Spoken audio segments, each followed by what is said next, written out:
মুহররম মাসের 10ম দিন। তো মুহররম মাসের 10ম দিনের কি গুরুত্ব? এমনি অসংখ্য জয়ীফ হাদিস আছে, জাল হাদিস আছে যে সব কিছুই মুহররম মাসের 10 তারিখ। আল্লাহ পৃথিবী সৃষ্টি করেছে এই দিনে, পৃথিবী ধ্বংস হবে এই দিনে, আদম সৃষ্টি করেছেন এই দিনে, এরকম অসংখ্য কিছু রিওয়ায়াত আছে যেগুলো সরাসরি নির্ভরযোগ্য সূত্রে প্রমাণিত নয়। নির্ভরযোগ্য সূত্রে প্রমাণিত কি? নির্ভরযোগ্য সূত্রে প্রমাণিত একটাই, সেটা হচ্ছে ইয়াউমা নাজাল্লাহু সুবহানাহু তাআলা ইয়া বানি ইসরাঈল আযকুরু নি'মাতি আল্লাতী আন'আমতু আলাইকুম, হে বানু ইসরাইল স্মরণ করো আমার নিয়ামতের কথা। ওয়াইজ নাজ্জাইনাকুম মিন আলি ফিরআউন ইয়াসুমুনাকুম সুআল আযাব ইউযাব্বিহুনা আবনাআকুম ওয়া ইস্তাহইয়ুনা নিসাআকুম ওয়া ফী যালিকুম বালাউম মির রাব্বিকুম আযীম। স্মরণ করো সেই দিনের কথা যেই দিন আমি তোমাদের ফিরআউন থেকে মুক্তি দিয়েছিলাম। ফিরআউন কী করতো? ইয়াসুমুনাকুম সুআল আযাব, নিকৃষ্ট আযাব দিত তোমাদের। কীভাবে আযাব দিত? ইউযাব্বিহুনা আবনাআকুম, তোমাদের ছেলে সন্তানদের জবাই করতো। ওয়া ইস্তাহইয়ুনা নিসাআকুম, তোমাদের মেয়েদের বাঁচিয়ে রাখতো। কি দয়ায় বাঁচিয়ে রাখতো মেয়েদের? না, একদিকে পুরুষকে হত্যা করা হচ্ছে, আর একদিকে পরিবারের সম্মান, মেয়েদেরকে বাঁচিয়ে রাখা হচ্ছে দাসত্ব করার জন্য, প্র্যাকটিক্যাল দাসত্ব করার জন্য, আর পুরুষদেরকে হত্যাই করা হচ্ছে। তাহলে মেয়েদেরকে বাঁচিয়ে রাখা হচ্ছে লাঞ্ছনা, যে একটা জাতির লাঞ্ছনা এবং একটা পরিবারের লাঞ্ছনার সবচেয়ে বড় আলামত যে ওই বাড়ির স্ত্রী, ওই বাড়ির মেয়ে, ওই বাড়ির মা মানুষের দাস, মানুষের দাসী। ইউযাব্বিহুনা আবনাআকুম, তোমাদের পুরুষদের হত্যা করেছে। ওয়া ইস্তাহইয়ুনা নিসাআকুম, তোমাদের মেয়েদের বাঁচিয়ে রাখা হচ্ছে দাস হিসেবে। এই ভয়ঙ্কর শাসকের নাম হচ্ছে ফেরাউন। আমি মুক্তি দিয়েছি। ওয়াইজ ফারাকনা বিকুমুল বাহরা, সমুদ্রকে চিরে দিয়েছি তোমাদের জন্য, যেন তোমরা ফেরাউনের কবল থেকে মুক্তি পাও। ওয়া আগরাকনা আলা ফিরআউন, আর ফেরাউনকে ডুবিয়ে দিয়েছি এই সমুদ্রে। তো এটা পৃথিবীর ইতিহাসে যতগুলো বড় ঘটনা আছে তার মধ্যে বিশাল বড় ঘটনা হচ্ছে বানু ইসরাইলের মুক্তি পাওয়া আর ফেরাউনের ডুবে যাওয়া মুসা আলাইহিস সালাতু ওয়াস সালামের মাধ্যমে, এবং সমুদ্র চিরে দ্বিখণ্ডিত হয়ে যাওয়া। এই ঘটনা যেই দিন ঘটেছে সেটাই মুহররমের 10 তারিখ। এবং আজও ইহুদিদের কাছে এই দিন খুবই সম্মানিত, এবং তারা এই দিনের যে নামে তারা উদযাপন করে সেটা হচ্ছে ইয়ম কিপ্পুর।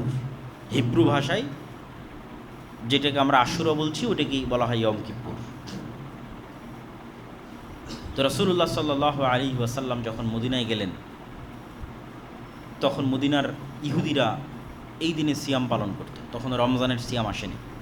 তো রাসূল সাল্লাল্লাহু আলাইহি ওয়াসাল্লাম বললেন, তোমরা কেন এই দিনে সিয়াম পালন করো? তো বললো এই ঘটনা।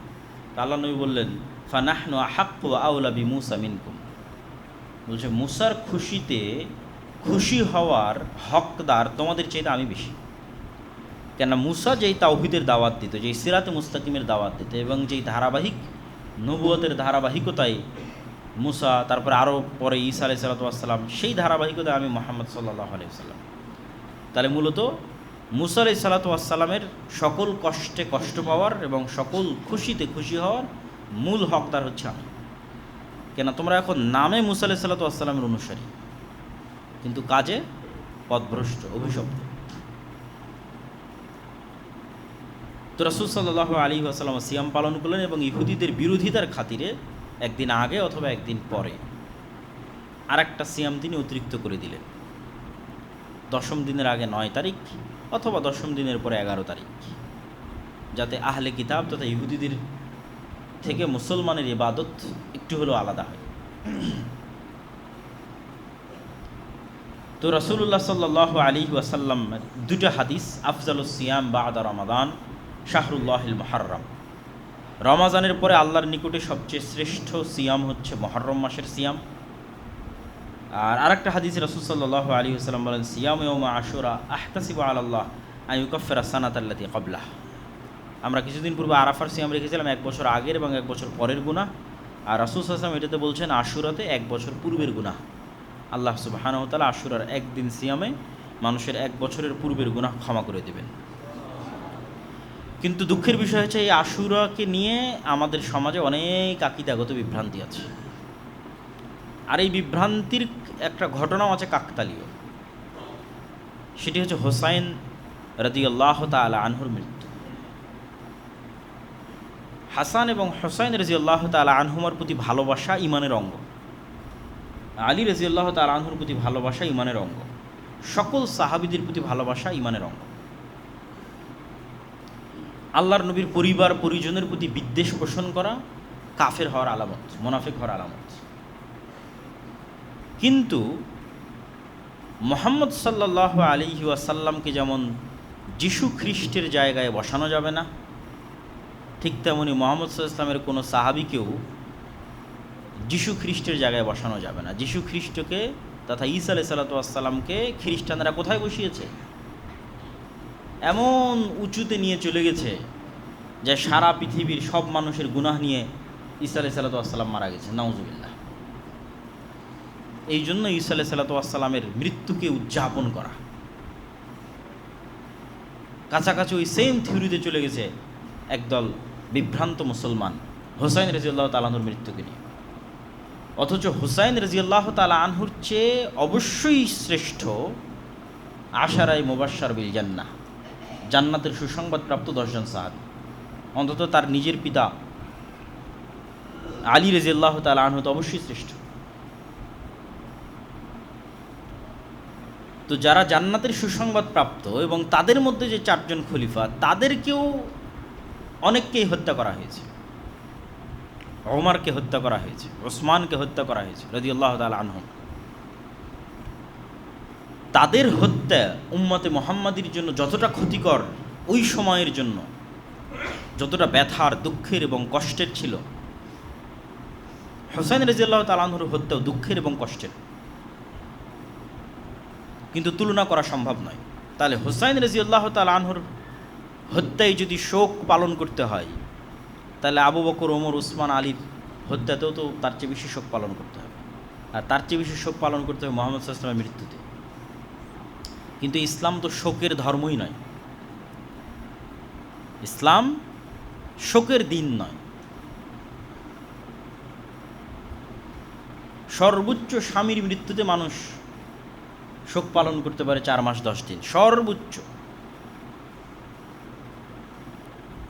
সেখানে যুগ যুগ যাবৎ আমরা যেই দিনে মূলত মুসা আলাইহিস সালাতু ওয়াস সালামের মুক্তিতে খুশি হয়ে সিয়াম পালন করার কথা, সেই দিনকে আমরা তাজিয়া মিছিল এবং বিভিন্ন কিছু, এবং আশুরা মুহররমকে, যেটা শরীয়তে ছিল, মানুষ জানেই না যে আশুরা মুহররম মানে মুসা আলাইহিস সালাতু ওয়াস সালামের মুক্তি। সবাই জানে আশুরা মুহররম মানে হুসাইন রাদিয়াল্লাহু তাআলা আনহুর হত্যা। এইটা হচ্ছে পলিটিক্স। শিয়া এবং সুন্নিদের যে দ্বন্দ্ব, এটার শুরুটা পলিটিক্স থেকে, রাজনীতি থেকে। এবং গল্প বলাতে যেহেতু তারা বেশি এক্সপার্ট, উপন্যাস লিখতে বেশি এক্সপার্ট পারস্যরা, ফলত হৃদয় বিদারক এই গল্পকে অনেক হাইলাইট করে হৃদয় বিদারক অসংখ্য সাহিত্য তৈরি হয়েছে।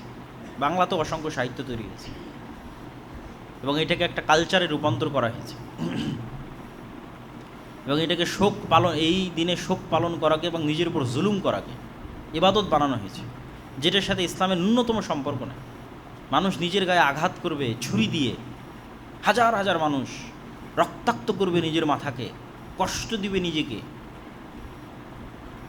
এর সাথে ইসলামের ন্যূনতম সম্পর্ক নেই। এগুলো সম্পূর্ণরূপে হারাম। মানুষ নিজেকে কখনোই কষ্ট দিতে পারে না, ইসলামে নিষিদ্ধ। লা তুলকু আইদিকুম, তোমরা নিজেদেরকে তাহলুকা, স্বেচ্ছায় ধ্বংসের দিকে নিক্ষেপ করিও না, আল্লাহর আদেশ। এবং আত্মহত্যাও ইসলামে হারাম।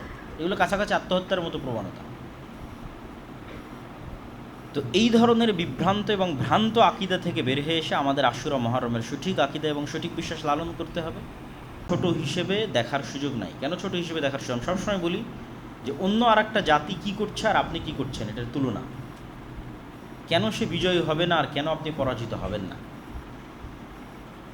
যদিও বাঙালিদের সাথে রাম কেন্দ্রিক অথবা রাম নবমী কেন্দ্রিক যে সংস্কৃতি, এটির খুব একটা চর্চা নাই, কলকাতার হিন্দুদের মধ্যেও ছিল না। সবচেয়ে বড় করে যে পূজা উদযাপিত হয় পশ্চিমবঙ্গে, সেটা হচ্ছে দুর্গা পূজা। দুর্গা, কালী, সরস্বতী, এগুলো হচ্ছে বাঙালিদের, হিন্দুদের উদযাপিত দেবদেবীর নাম। আর রাম, কৃষ্ণ, বিষ্ণু, এগুলো হচ্ছে উত্তরপ্রদেশের, রাজস্থানের, অযোধ্যার ওই সমস্ত অঞ্চলের হিন্দুদের কালচার। দুর্গাপূজা যেইভাবে পশ্চিমবঙ্গের হিন্দুরা উদযাপিত করে, রামনবমী কিন্তু এইভাবে উদযাপিত করে না, বরং অনেক ছোট পরিসর হয়। এখন পলিটিক্যাল কারণে হচ্ছে।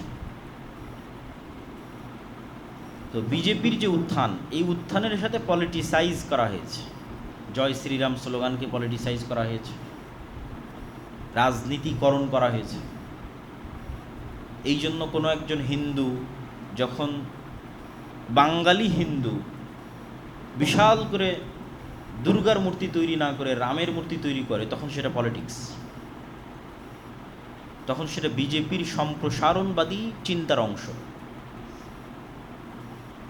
যখন কোনো বাঙালি হিন্দু বাংলাদেশে বসে জয় শ্রীরাম স্লোগান দেয়, তখন বাংলাদেশকে ভারতের অন্তর্ভুক্ত করার প্রজেক্টের অংশ। কিন্তু ওই একই সময় আমাদের যুবকেরা কি করতেছে, মুসলমান যুবকেরা ওই সময় খেলতামাশায় মত্ত আছে।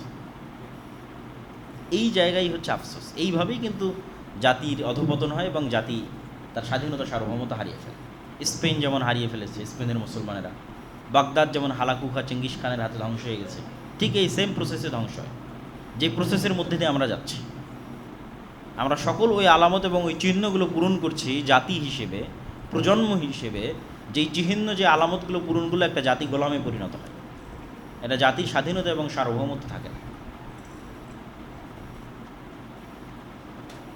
এবং এখানে এই পয়েন্টটা আমাদের আরও একটা বিষয় মনে রাখতে হবে, যে মুসলমানেরাই সবচেয়ে বেশি আন্তরিক ছিল 47-এর পূর্বে, 1905-এর পূর্বে, যে উভয় বঙ্গ এক থাক এবং ভারত বা পাকিস্তানের অন্তর্ভুক্ত না হয়ে আলাদা রাষ্ট্র হোক। কিন্তু যারা কট্টর হিন্দুত্ববাদী বাঙালি ছিল, তারাই মূলত স্বদেশ আন্দোলনের নামে, আমার সোনার বাংলা গানের নামে, এবং তাদের মতো আর যত কবি এবং সাহিত্যিক আছে, তারা উভয় বাংলাকে এক রাখতে চেয়েছে, স্বাধীন হিসেবে নয়, ভারতের অধীনস্থ হিসেবে।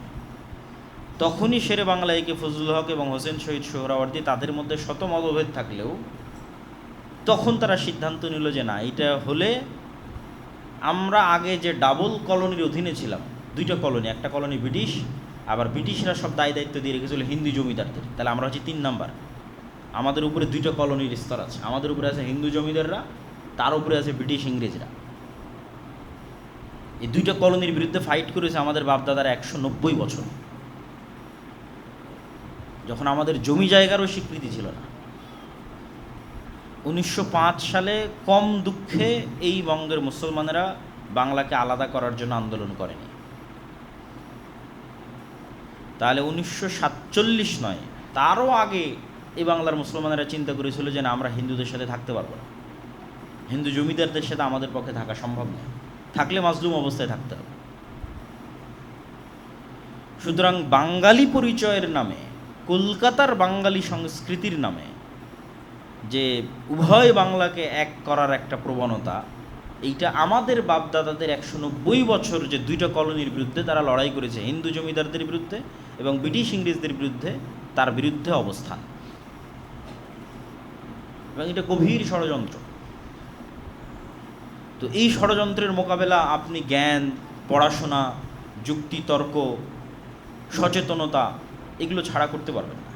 আর যত সময় নষ্ট এবং অকাজে আমাদের সময় ব্যয় হবে, অকাজে আমাদের অর্থ এবং শ্রম ব্যয় হবে, তত আমরা আমাদের এই জায়গাগুলো হারিয়ে ফেলব। যেই জায়গায় ইহুদিরা এগিয়ে আছে, যেই জায়গায় হিন্দুরা এগিয়ে আছে, পথভ্রষ্ট হওয়ার পর, সেই জায়গায় সত্য এবং সঠিক পথে থাকার পরও মুসলমানেরা শুধু শয়তানের প্ররোচনায় পা দিয়ে পিছিয়ে পড়ছে। এখানে আর 2-1টা হাদিস বলে আমার এই পয়েন্টের আলোচনা শেষ করব। রাসূলুল্লাহ সাল্লাল্লাহু আলাইহি ওয়াসাল্লাম বলেন, ইগতানিম খামসান ক্বাবলা খামসিন, 5টা জিনিসের পূর্বে 5টা জিনিসকে মূল্যায়ন করো। শাবাবাকা ক্বাবলা হারামিক, বয় বৃদ্ধ হওয়ার পূর্বে যৌবনকালকে মূল্যায়ন করো। সিহহাতাকা ক্বাবলা সাকামিক, অসুস্থ হওয়ার পূর্বে সুস্থতাকে মূল্যায়ন করো। ওয়া গিনাকা ক্বাবলা ফাকরিক, আর হাতে যখন টাকা আছে তখন সেই টাকাকে মূল্যায়ন করো দরিদ্র হওয়ার পূর্বে। ওয়া ফারাগাকা ক্বাবলা শুগলিক, আর ব্যস্ত হওয়ার পূর্বে হাতে যে ফাঁকা সময় আছে, অবসর সময় আছে, এটাকে মূল্যায়ন করো। ও হায়াতাকা ক্বাবলা মাউতিক, আর মৃত্যু আসার পূর্বে জীবনকে মূল্যায়ন করো। তথা এই সব জিনিসগুলো আমাদের সময়ের গুরুত্ব তুলে ধরে এবং আমাদের যৌবনকালের গুরুত্ব তুলে ধরে। রাসূল সাল্লাল্লাহু আলাইহি সাল্লাম বলেন, লা তাজুলু কাদামা আবদিন ইয়াওমাল কিয়ামা হাত্তা ইউসালা আন উমরিহি ফিমা আফনাহু। কিয়ামতের মাঠে মানুষকে 5টা প্রশ্নের মুখোমুখি হতে হবে। তার সময় কোথায় পার করেছে, জ্ঞান অনুযায়ী কি কাজ করেছে, সম্পদ কোথায় থেকে অর্জন করেছে এবং সম্পদ কোথায় ব্যয় করেছে, এবং তার শরীরকে কোন কাজে ক্ষয় করেছে। তো ওই যে যৌবনকাল, সময়, বয়স, এটাকে কোথায় সে ব্যয় করেছে। তো সময়ের প্রশ্নে মানুষকে জবাবদিহিতার মুখোমুখি হতেই হবে।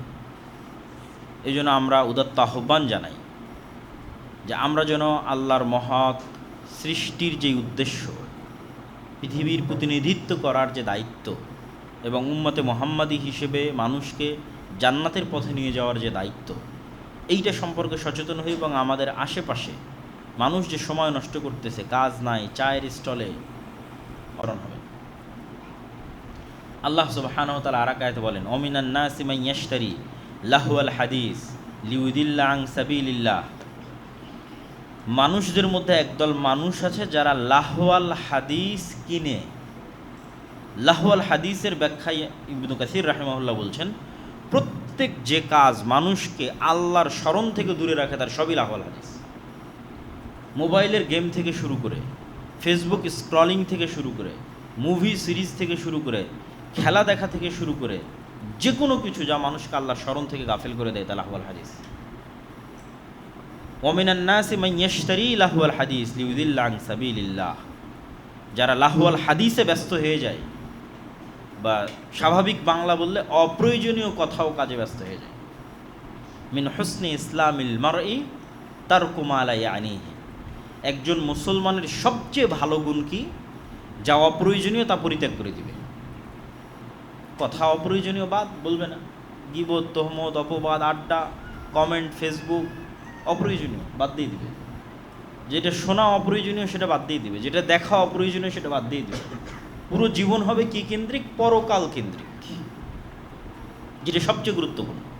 খায়রুন ওয়া আবকা, সর্বশ্রেষ্ঠ এবং চিরস্থায়ী। ওই জীবন তৈরিতে ফোকাস থাকবে যে আমার পরকালীন জীবন আমি বিল্ড আপ করতেছি, তৈরি করতেছি। এখানে আরও একটা জিনিস আমরা এই আলোচনার সাথে সম্পৃক্ত করতে চাই, সেটি হচ্ছে মানুষ সৃষ্টির পিছনে আল্লাহর তাৎপর্য, মহত্ব, ইচ্ছা এবং উদ্দেশ্য।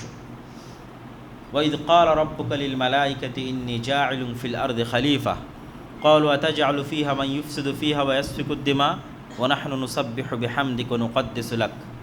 আল্লাহ ফেরেশতাদের ডেকে বললেন, আমি পৃথিবীতে নতুন প্রতিনিধি তৈরি করতে চাই, পৃথিবীর প্রতিনিধি, পৃথিবীর দায়িত্বশীল। এতদিন পৃথিবীর প্রতিনিধি ছিল জিনেরা। তো ফেরেশতারা বললেন, আপনি পৃথিবীতে এমন দায়িত্বশীল পাঠাবেন যারা আবারও ফিতনা, ফাসাদ, রক্তপাত ঘটাবে জিনদের মতো। আল্লাহ বললেন, অথচ আমরা আপনার তাসবিহ এবং তাহলিল পাঠ করছি। তাসবিহ এবং তাহলিল পাঠ তো আমরা করছি, তাহলে নতুন সৃষ্টির কি প্রয়োজন? আল্লাহ বললেন, আমি যা জানি তোমরা তা জানো না। তো তারপরের ঘটনা আপনাদের জানা। সেই ঘটনার সামারি কি? আল্লাহ সুবহানাহু ওয়া তাআলা মানুষকে জ্ঞান দিলেন, স্বাধীন ইচ্ছা শক্তি দিলেন। এই জ্ঞান আর এই স্বাধীন ইচ্ছা শক্তির মাধ্যমে মানুষ পৃথিবীর আর অন্য সকল সৃষ্টিজীব থেকে আলাদা হয়ে গেল। এটাই মানুষকে পশু থেকে আলাদা করে। মানুষ যদি শুধু খায়, ঘুমায় এবং খেলতামাশায় মত্ত থাকে, তাহলে ওই মানুষ এবং আর একটা পশুর মধ্যে কোনো পার্থক্য নাই। একটা গরু, একটা ছাগল, একটা কুকুর এবং একটা শৃগালের মধ্যে কোনো পার্থক্য নাই। পার্থক্য তখনই তৈরি হবে যখন আমরা এই আল্লাহর সৃষ্টি রহস্যকে মাথায় রাখব, যে জ্ঞান এবং স্বাধীন ইচ্ছা শক্তির মাধ্যমে মানুষ কুকুরের থেকে আলাদা, মানুষ শৃগালের থেকে আলাদা, গরুর থেকে আলাদা। কেন? মানুষকে জ্ঞান দেওয়া হয়েছে, স্বাধীন ইচ্ছা শক্তি দেওয়া হয়েছে। এই জ্ঞান এবং স্বাধীন ইচ্ছা শক্তিকে কাজে লাগিয়ে মানুষ সবচেয়ে নিকৃষ্ট হতে পারে, আবার এই জ্ঞান এবং স্বাধীন ইচ্ছা শক্তিকে কাজে লাগিয়ে মানুষ ফেরেশতাদের চেয়েও শ্রেষ্ঠ হতে পারে। জিনদের চাইতে, ফেরেশতাদের চাইতে, পৃথিবীর সকল সৃষ্টিজীবের চেয়ে শ্রেষ্ঠ হতে পারে, যখন সে আল্লাহ সুবহানাহু ওয়া তাআলার ওই দায়িত্বের সাথে নিজেকে অ্যালাই করে যে আমি আসলেই আল্লাহ সুবহানাহু ওয়া তাআলা আমাকে পৃথিবীর দায়িত্ব দিয়েছে, আমি সেই দায়িত্বপ্রাপ্ত, আমার জীবনের একটা উদ্দেশ্য আছে। এবং এই দায়িত্বের সবচেয়ে বড় প্রমাণ কি? আল্লাহ সুবহানাহু ওয়া তাআলা আসমান এবং জমিন এবং তার মধ্যে যা কিছু আছে সব কিছুকে মানুষের অধীনস্থ করে দিয়েছে। সুবহানাল্লাযী সাখখারা লানা হাযা, আমাদের অধীনস্থ। আসমান বৃষ্টি বর্ষণ করে আমাদের জন্য, জমিন ফসল উৎপাদন করে আমাদের জন্য, নদী প্রবাহিত হয় আমাদের জন্য, মৌমাছি মধু সংগ্রহ করে আমাদের জন্য, আমাদের আশেপাশে যা আছে সব আমাদের সেবা এবং আমাদের খেদমতে নিয়োজিত। কেন আমরা এই পৃথিবীর দায়িত্বশীল, পৃথিবীর দায়িত্বপ্রাপ্ত, পৃথিবীর নেতা। এই সব সৃষ্টি আমাদের কাছে আমানত। তো এই যে আল্লাহ সুবহানাহু ওয়া তাআলার মহৎ উদ্দেশ্য এবং তাৎপর্য, এইটার শত্রু হচ্ছে ইবলিস। সে চায় মানুষকে তার মৃত্যুর কথা ভুলিয়ে দিতে, পরকালের কথা ভুলিয়ে দিতে এবং আল্লাহর স্মরণ থেকে মানুষকে গাফিল করে দিতে।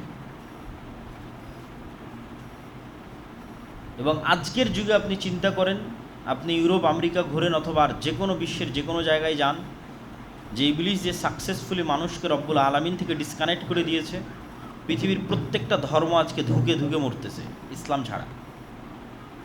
কেউ যায় না চার্চে, কয়জন যায়? কেন? শয়তান এমন সব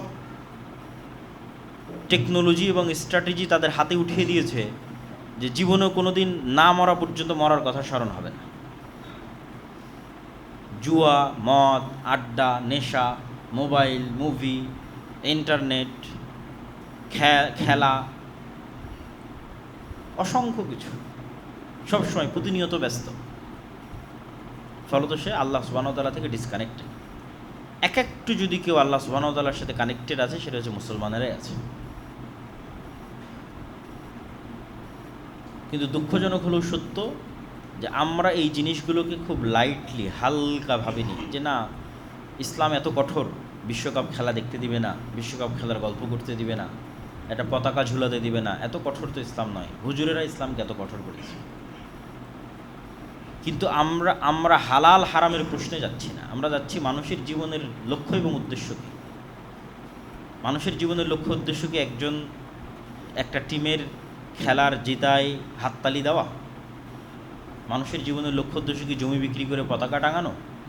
মানুষের জীবনের লক্ষ্য উদ্দেশ্য কি সালাতে না উঠা, তাহাজ্জুদে না উঠা যখন রব্বুল আলামিন ডাকে, কিন্তু খেলা দেখতে উঠা? মানে মানুষের জায়গা কোথায় ছিল আর মানুষ নেমে গেছে কোথায়? আসফালা সাফিলিন, সর্বনিম্ন স্তরে নেমে গেছে এবং শয়তান নামিয়ে দিয়েছে সাকসেসফুলি। এবং এখান থেকে অন্তত কিছু না বোঝা গেলেও একটা জিনিস বোঝা যায় যে দাজ্জালের সকল আলামত জানার পরেও, দাজ্জালের কাফের পড়ার পরেও মানুষ পাগলের মতো দাজ্জালের অনুসরণ করবে। আমাদের চোখের সামনে আমরা দেখতেছি। মানুষ যুক্তিতর্ক দিয়েই তো এই জিনিসগুলোকে নিজের জন্য, নিজের আনন্দ এবং উৎসবের জন্য কাজে লাগানোর চেষ্টা করতেছে এবং ভক্তি এবং শ্রদ্ধার সর্বোচ্চ পর্যায়ে পৌঁছে যাচ্ছে। এবং এটাই কিন্তু আমাদেরকে আমাদের গোলামির দিকে এগিয়ে নিয়ে যাচ্ছে, বা গোলামির রাস্তা আমাদের জন্য সামনে অবধারিত এই রকম প্রজন্মের জন্য। এবং আমি এই জন্যই বহু বক্তব্যে বলেছি যে উম্মতে মুহাম্মাদি এখন বানু ইসরাইলের যুগ অতিক্রম করতেছে। যেই বানু ইসরাইলের যুগের কথা আল্লাহ কোরআনে বারবার বলে রেখেছে, এত লম্বা সময় যাবৎ বানু ইসরাইলের ঘটনা বলার কি প্রয়োজন? মুহাম্মদ সাল্লাল্লাহু আলাইহি ওয়াসাল্লাম বলেছে উম্মতে মুহাম্মাদ একদিন বানু ইসরাইল হবে। আর আমার অ্যানালাইসিস যে এখন সেই যুগ অতিক্রম হচ্ছে। অবশ্যই আল্লাহর দয়া এবং আল্লাহর রহমতে মুসলমানেরা এই যুগ থেকে বের হবে, কিন্তু যুগ এখন ওটাই বানু ইসরাইলের যুগ। দেখবেন যে গাজারও আপনি এমন শিশু পাবেন, সৌদি, কুয়েত, কাতার, বাহরাইন, দুবাই তো পরিপূর্ণ, যাদের উপর বম নিক্ষেপ করে হত্যা করা হচ্ছে, তাদেরও পাবেন যে গায়ে গেঞ্জি দিয়ে আছে বিধর্মী কোনো খেলোয়াড়ের। ওই ভক্তি এবং ওই শ্রদ্ধা তাদের অন্তরে বিরাজ করছে এবং ওইটা নিয়েও ব্যস্ত আছে।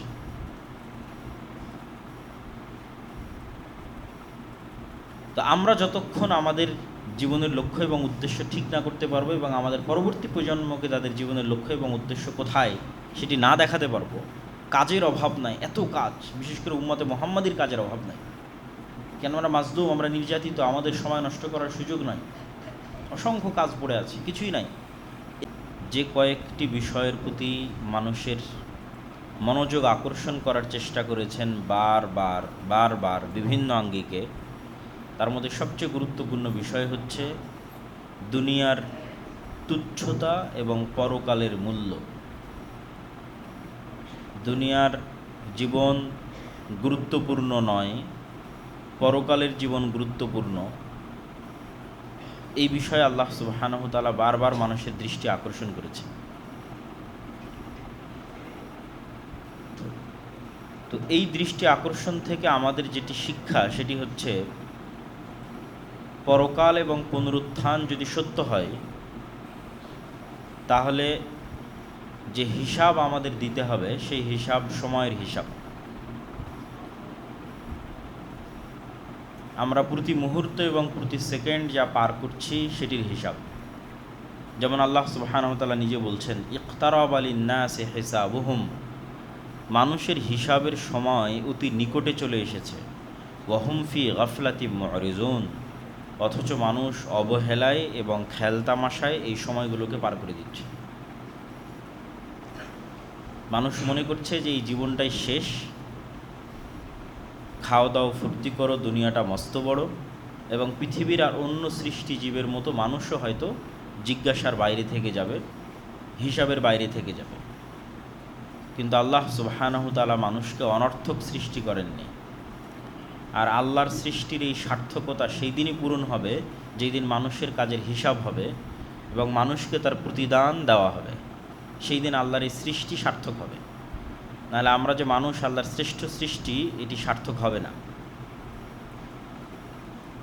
তো এই সময়ের গুরুত্ব সম্পর্কে আল্লাহ সুবহানাহু ওয়া তাআলা নিজেও, আমাদের সবার একটি সূরা মুখস্থ আছে, সূরাতুল আসর, ওয়াল আসর ইন্নাল ইনসানা লাফি খুসর, শপথ সময়ের, নিশ্চয় প্রত্যেক মানুষ সময় নষ্ট করে।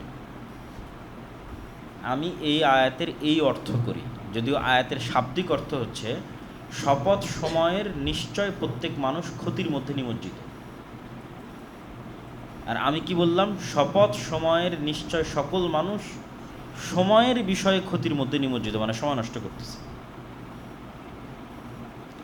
ইল্লাল্লাযীনা আমানু ওয়া আমিলুস সালিহাত, সময় কাদের নষ্ট হচ্ছে না? যারা ঈমান আনয়ন করেছে, সৎ কাজে সময়কে কাজে লাগাচ্ছে। ওয়া তাওয়াসাউ বিল হাক্কি ওয়া তাওয়াসাউ বিস সবর, পরস্পরকে সত্যের আদেশ দিচ্ছে এবং ধৈর্যের আদেশ দিচ্ছে, তাদের সময় নষ্ট হচ্ছে না। এবং একই কথা রাসূলুল্লাহ সাল্লাল্লাহু আলাইহি ওয়াসাল্লাম হাদিসে বলেছেন যে আদ-দুনিয়া ওয়া মা ফিহা কুল্লুহা মালউনা, দুনিয়া এবং দুনিয়ার মধ্যে যা কিছু আছে সবই অভিশপ্ত। অতটুকু অভিশাপের বাইরে, তথা অতটুকু সময় কাউন্ট হবে, গণা হবে যতটুকু আল্লাহর জন্য। তার মানে কি আপনার ব্যবসা বাণিজ্য এগুলোও অভিশপ্ত? না, শুধু নিয়ত ঠিক থাকলে ওগুলোও কাউন্ট হবে। আপনার স্ত্রী, পুত্র, সন্তান, সন্ততির সাথে কাটানোর সময়, ব্যবসা বাণিজ্য, ক্যারিয়ার, চাকরি ক্ষেত্রে কাটানোর সময়, এমনকি ঘুমানোর সময়, সব সময় কাউন্ট হবে, গণনার মধ্যে আসবে, কার্যকর হবে, অ্যাক্টিভ থাকবে, যদি সেগুলোর নিয়ত বিশুদ্ধ থাকে, কাজ সৎ থাকে। নাহলে দেখা যাবে জীবন পার করেছি 60 বছর, কিন্তু কিয়ামতের মাঠে দেখা যাচ্ছে যে আমার জীবন মাত্র 1 ঘন্টা অথবা 10 মিনিট। কেননা ওই একটা ঘন্টাই আসলে আমি আল্লাহর জন্য ব্যয় করেছিলাম। তো এই জন্য সময় খুবই ভয়ঙ্কর। এই জন্য ইসলামে প্রত্যেকটা আমল এবং প্রত্যেকটা ইবাদত সময়ের সাথে সূক্ষ্ম থেকে সূক্ষ্মভাবে কানেক্টেড। আর কোনো দিন, আর কোনো ধর্ম, আর কোনো রিলিজিয়ান পৃথিবীতে এতটা টাইম কানেক্টেড, টাইম ওরিয়েন্টেড নয়, সময় কেন্দ্রিক নয়। সাহারি, ইফতারি একদম ঘড়ি ঘন্টা ধরে এক্সাক্ট টাইমে হতে হবে। 5 ওয়াক্ত সালাত ঘড়ি ঘন্টা মিনিট সেকেন্ড ধরে একদম এক্সাক্ট টাইমে হতে হবে। আমরা রমজানের কথা বলি, আর যত আমাদের ঈদের সালাত বলি, যা আছে সব কিছু টাইম কানেক্টেড এবং টাইম ওরিয়েন্টেড।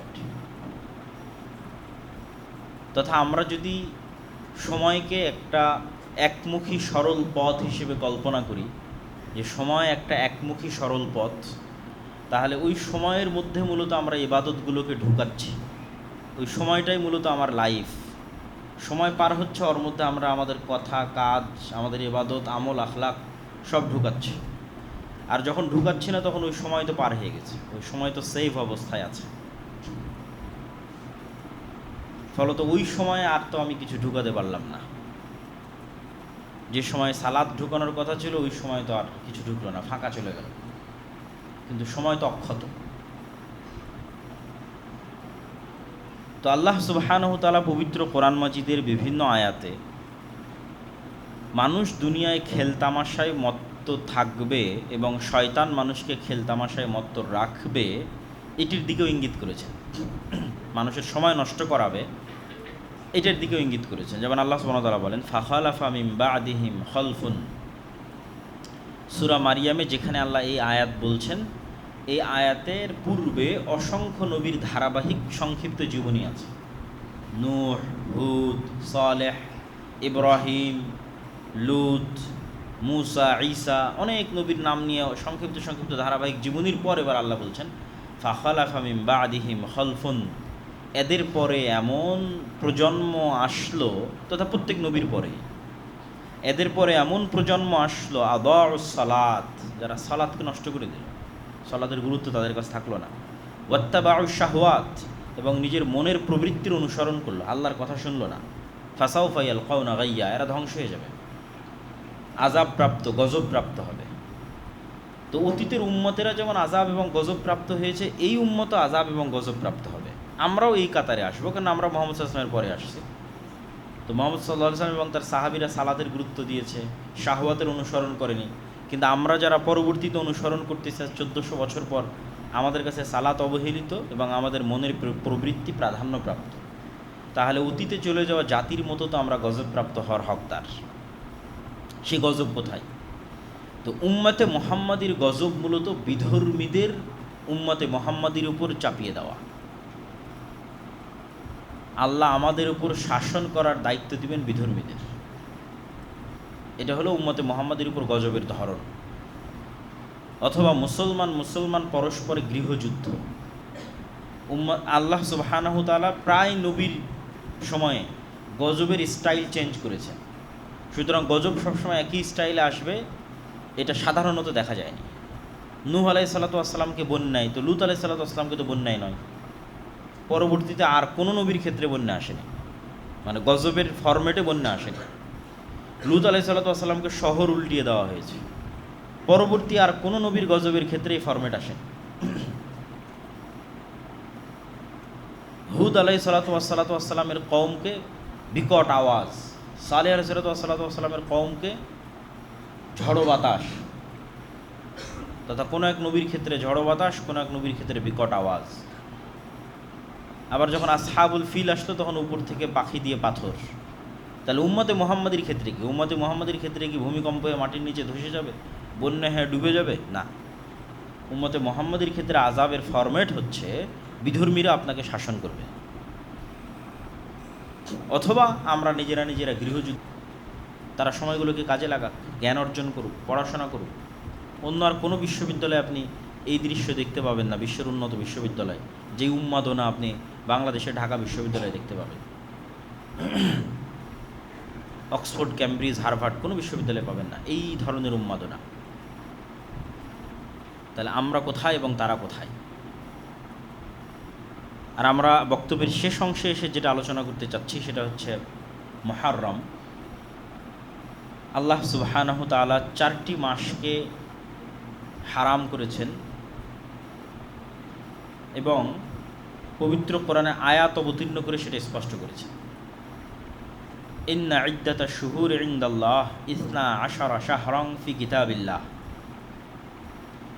যেই দিন থেকে আল্লাহ আসমান এবং জমিন সৃষ্টি করেছেন ওই দিন থেকে আল্লাহর গণনায় মাস হচ্ছে 12টি। যেই দিন থেকে আল্লাহ আসমান এবং জমিন সৃষ্টি করেছেন ওই দিন থেকে লাউহে মাহফুজে আল্লাহ সুবহানাহু ওয়া তাআলার গণনায় মাস 12টি। অর্থাৎ 12 মাস মানুষের আবিষ্কার নয়, আল্লাহর নির্ধারণ। পৃথিবী যেদিন থেকে সৃষ্টি হয়েছে সেই দিন থেকে। মিনহা আরবাআতুন হুরুম, আর ওই দিন থেকে 4টা মাস হারাম। হারাম শব্দের অর্থ হচ্ছে রেস্ট্রিক্টেড, নিষিদ্ধ। অনেক সময় কোনো কিছু নিষিদ্ধ হয় নিকৃষ্টতার কারণে, আর অনেক সময় কোনো কিছু নিষিদ্ধ হয় সম্মানের কারণে। নিষিদ্ধ মানে নিকৃষ্টতা নয়, কখনো নিষিদ্ধ হয়েছে সম্মানের কারণে। যেমন আপনারা বলেন যে মাহরাম, মেয়ের সাথে মাহরাম যেতে হবে। মাহরাম মানেও কিন্তু হারাম। কি হারাম? ওই মেয়ের সাথে যার বিবাহ হারাম, সে তার মাহরাম। যেমন মেয়ের সাথে তার পিতার বিবাহ হারাম, নিষিদ্ধ। তো এই নিষিদ্ধ মানে একজন আরেকজনের জন্য নিকৃষ্ট না। হারাম কখনো নিকৃষ্টতার কারণে এবং কখনো সম্মানের কারণে। তাহলে ঠিক তেমনি সম্মানের কারণে হারাম কি? প্রাইম মিনিস্টার যে এরিয়ায় আছে, সংসদ ভবন যে এরিয়া আছে, রেস্ট্রিক্টেড এরিয়া। ক্যান্টনমেন্ট যে এরিয়া আছে, নিকৃষ্ট হওয়ার কারণে রেস্ট্রিক্টেড না, অনেক দামি হওয়ার কারণে রেস্ট্রিক্টেড। অনেক দামি ভিআইপি পার্সনরা সেখানে আছে, রাষ্ট্রের গুরুত্বপূর্ণ দামি জিনিস রেস্ট্রিক্টেড, নিষিদ্ধ। তো এইরকমই আল্লাহ সুবহানাহু তাআলার বিধানে কিছু শহর হারাম, কিছু এলাকা হারাম, কিছু মাস হারাম।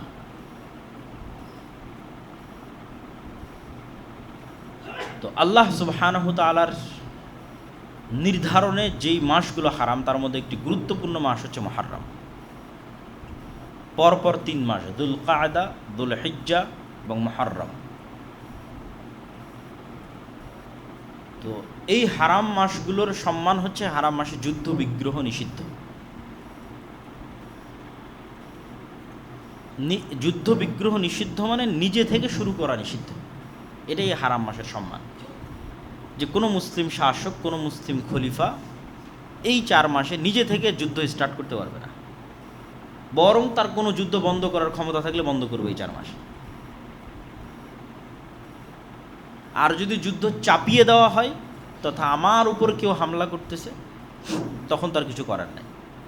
তখন আল্লাহ অনুমতি দিয়েছে যে ঠিক আছে, যতটুকু তোমাদের উপর জুলুম হচ্ছে তোমরা ততটুকু জুলুমের প্রতিবাদ করো, কিন্তু নিজে থেকে হারাম মাসে যুদ্ধ শুরু করা যাবে না, মারামারি গণ্ডগোল ফাটাফাটি শুরু করা যাবে না, শান্তি বিরাজ রাখতে হবে।